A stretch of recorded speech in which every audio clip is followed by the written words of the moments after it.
When you think about Colorado football, you probably remember back to 1990 when they won the national championship, and believe it or not, they are the 26th winningest program in all of college football. Flash forward to more recently, you might remember Mike MacIntyre starting out 5-0 and then getting fired after losing his last 7 games, or maybe you remember them beating Nebraska back-to-back years. But a lot of people don't talk about the one miracle season that the Buffaloes had this century, and it is likely forgotten by most college football fans. When you think about the Pac-12 championship, you usually think of schools like USC, Stanford, Oregon, or even Washington representing the championship game. Just go back a few years, and there was one time when Colorado football was on top of the Pac-12, and had a few things gone their way, they could have been in the college football playoff. So yeah, today we're going to go back to 2016, when Colorado football had a chance to play for the national title game, and we're to relive that season, how it all happened, and what eventually happened to some of the star players from that squad. Now let's get started and talk about that time Colorado could have made it to the college football playoff. So before we can really understand how Colorado had a breakout 2016 season, we need to go back to earlier on in the decade and see how they got to this point. In 2010, the Buffaloes had gone 5-7 at a 2-6 mark in the Big 12, and head coach Dan Hawkins was fired after his 5th season in Boulder. From there, they found a new head man as the Buffaloes transitioned from the Big 12 to the Pac-12.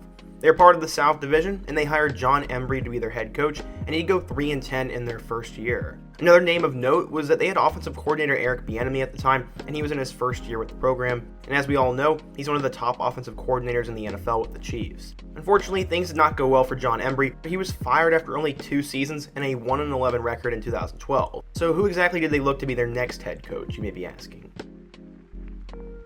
In comes Mike MacIntyre. He grew up in Tennessee and would eventually play football for Vanderbilt, which was actually coached by his father. After his father would resign from the Vanderbilt program, he would transfer to Georgia Tech, and he didn't exactly have a great football career there, but he would go straight into coaching just like his dad.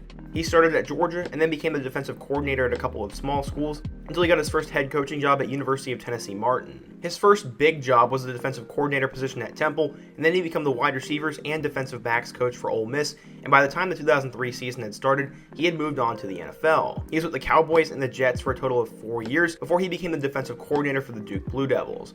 After doing a terrific job there, he landed his first FBS head coaching job at San Jose State. San Jose State is not exactly the most prestigious program, but he did a terrific job there. They had only had 3 winning seasons since 1993, and after a 5-7 campaign in 2011, and he would have the Spartans on top of the WAC as they would go 10-2. They finished the season ranked number 24, and he was one of the hottest coaches in the country.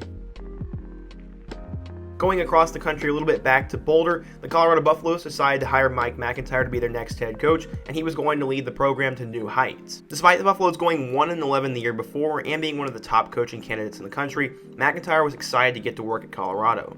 He said, quote, "I'm excited at what we have ahead of us. We have a long way to go, but I've been there before and I know what to do. We will work tirelessly, we will work correctly, and we will work with passion. As you get to know me, the one thing you'll say is he has passion. You might say some other things, but you'll say he has passion at the end of the day." So MacIntyre did have a lot of hype going into his Colorado tenure, but all the fans knew it was going to take some time to rebuild the program. Going into 2013, MacIntyre would already have his quarterback of the future, as Sifo Liufau would be their guy, and he becomes very important in just a couple of years.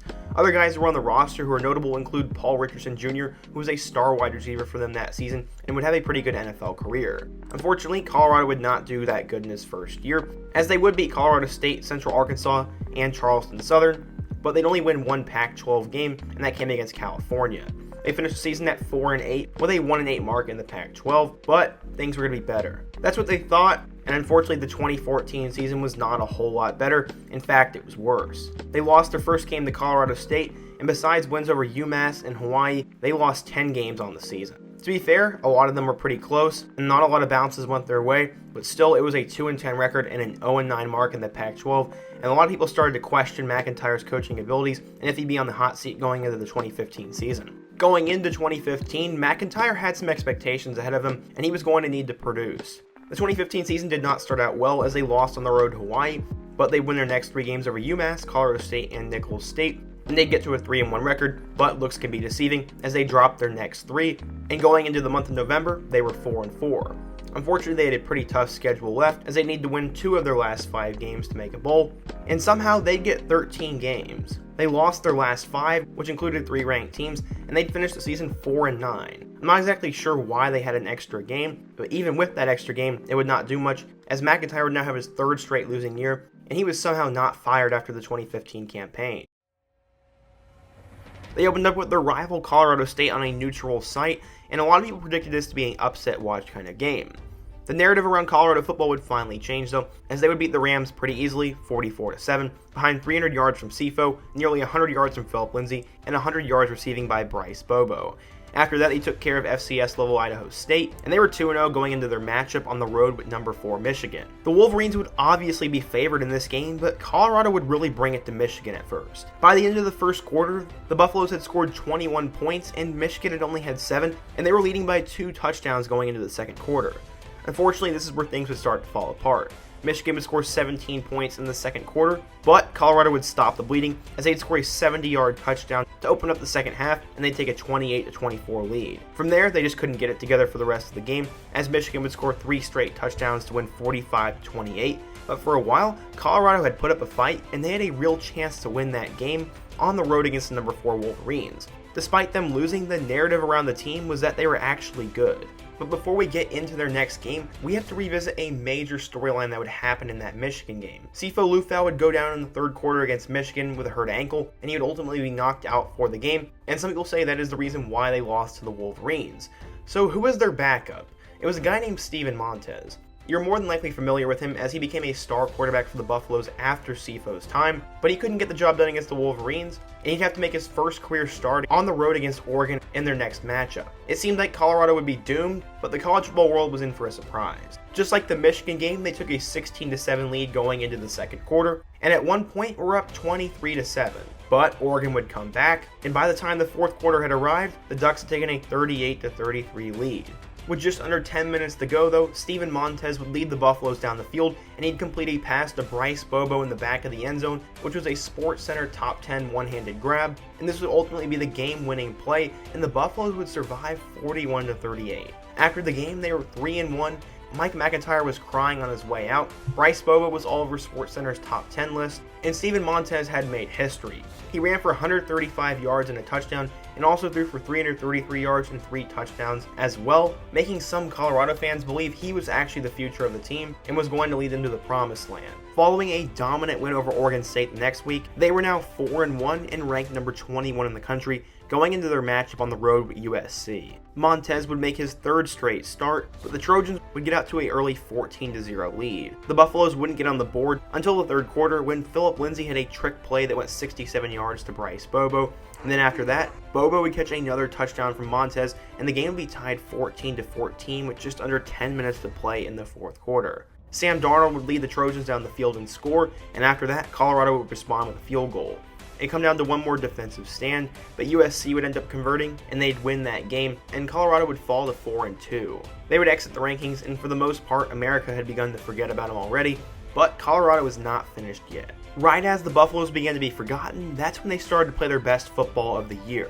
Philip Lindsay would go for over 219 yards, and as Liufau returned to the starting lineup, they'd easily beat the Sun Devils. After that, they'd win one of the weirdest games ever, as they'd win 10-5 on the road against Stanford, and the Buffaloes were now 6-2. After that, they'd win by 10 points at home against UCLA, and Philip Lindsay would once again have a great day in their win over the Bruins. After a 49-24 win against the Arizona Wildcats, the Buffaloes were now back in business as they were 6-1 in the Pac-12 and 8-2 overall. They were now ranked number 12 for their matchup against number 20 Washington State, and if they could just win their next 2 games, they'd be headed to the Pac-12 championship. With Mike Leach and Luke Falk leading the way for the Washington State Cougars, they kept the game close the entire time, but eventually the Buffaloes would pull ahead, and the game would be out of reach after Philip Lindsay went for a touchdown late in the fourth quarter, and they'd win 38-24. And now their matchup with Utah was going to be one of the biggest games for Colorado in a long time. Just like the Washington State game, this matchup would go back and forth as it was eventually 13-7 going into halftime. Utah would answer with 2 straight field goals to tie it up, but then Colorado would score a touchdown on the last play of the third quarter, and the fourth quarter was going to decide the winner of their division. Utah had a chance, but Colorado would score a defensive touchdown and go up 27-16. Utah wouldn't give up just yet though, as Troy Williams would lead them down the field, and score a late touchdown with just over a minute to go. Colorado would run out the clock, and they'd win their first Pac-12 division title in school history, and they would be going to the Pac-12 championship game the following week. To this point, Mike MacIntyre had had 3 losing seasons, and Colorado football was one of the most boring programs in the country.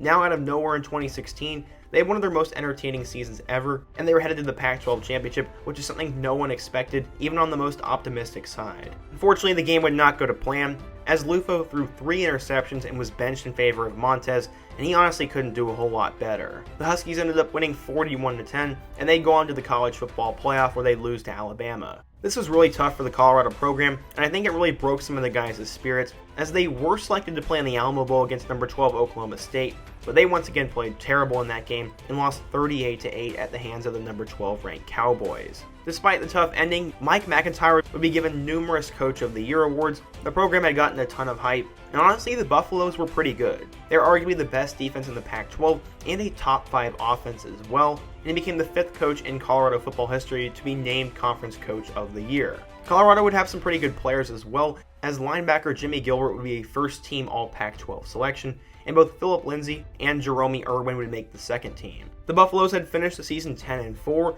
but it really could have been a lot different. Had CFO stayed healthy in that game against Michigan, they could have upset the number 4 Wolverines, and that would have looked spectacular on their college football playoff resume.